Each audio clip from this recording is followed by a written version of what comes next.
if you have ever walked out of the room after snapping at your child and thought, that's not the kind of mom I want to be, this episode is for you.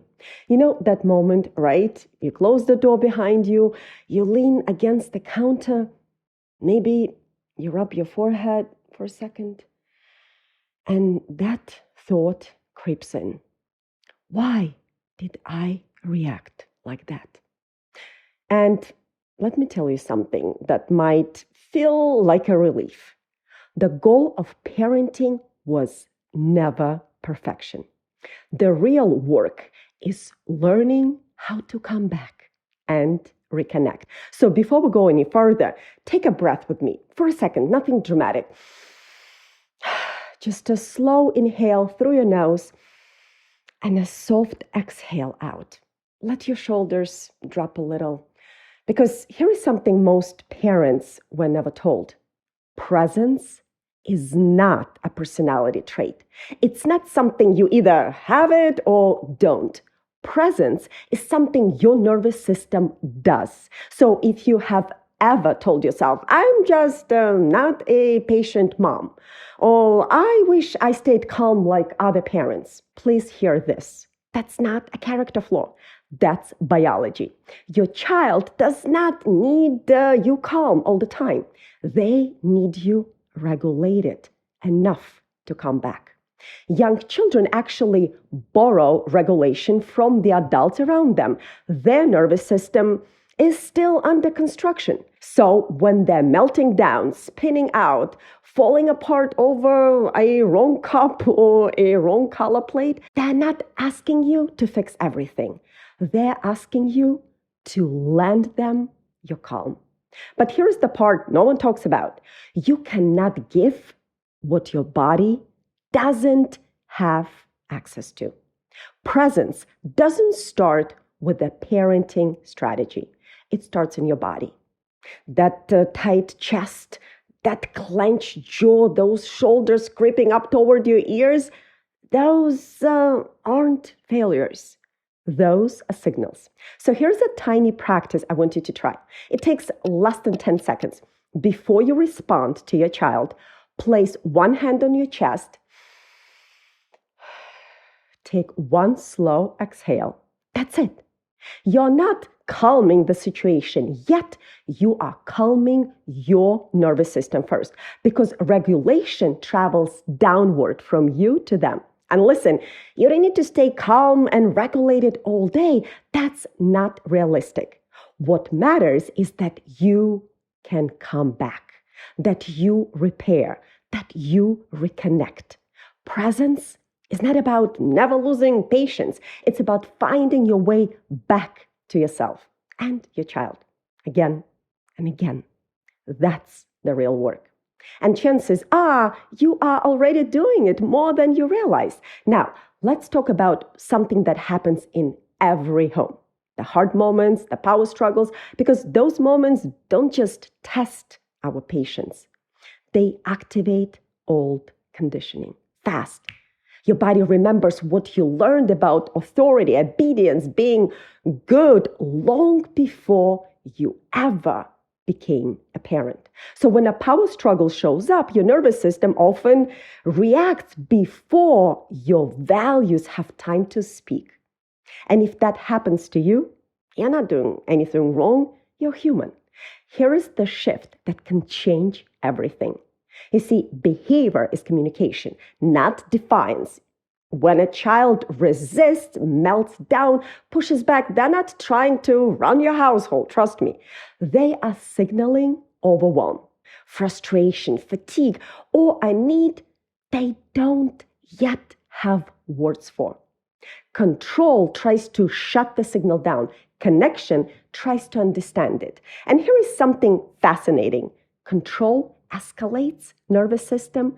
Connection de-escalates them. When we move into control, voices get louder, bodies get tighter, everyone feels less safe.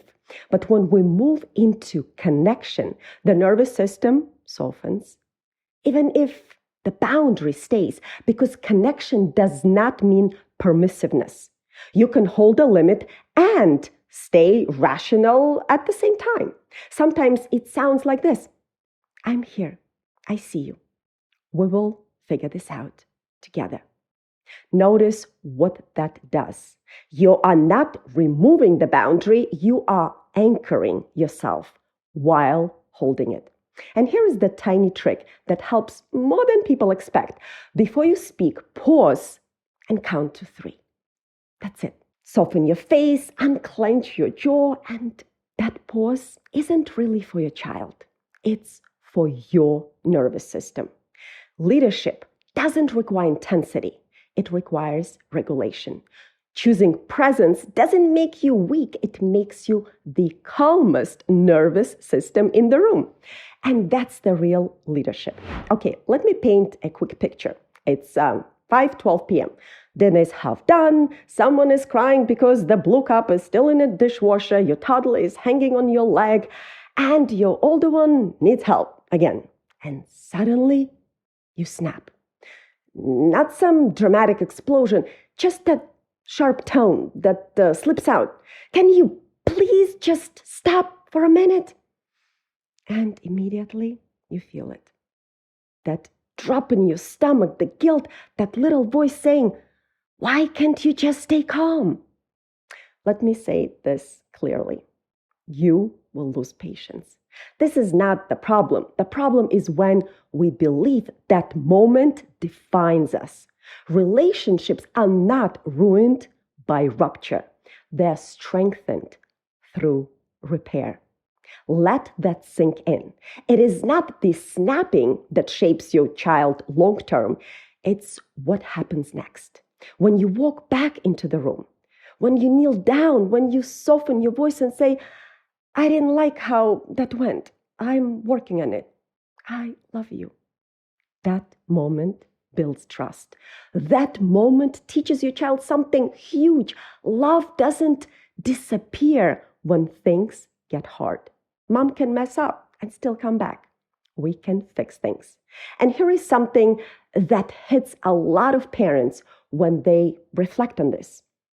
Our reactions usually aren't about the blue cup. They're about our history.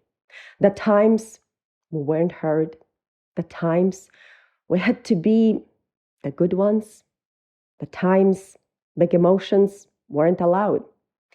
Your past can show up in your tone before your brain even has time to think. But that doesn't make you broken, it makes you human. And here is the truth more parents need to hear. Secure kids do not grow up with perfect moms. They grow up with moms who come back. You are allowed to be human. You are allowed to get it wrong. You are allowed to try again. Because presence is not staying calm all the time. It's coming back. And that coming back, that's what your child will remember. And if something in this episode resonated with you and you would like to go a little deeper with me, you can check out my Tantrum Tamer workshop, the Calm Parent Framework, or Emotional Mastery. I will leave all the links for you in the show notes below. Okay, my sweet friend, thank you so much for being here with me today. And if you're watching on YouTube, make sure to subscribe to my show so you don't miss the next episode. And if you're listening on your favorite podcast platform, go ahead and follow the show so the next episode pops right into your feed. All right, I'll see you soon.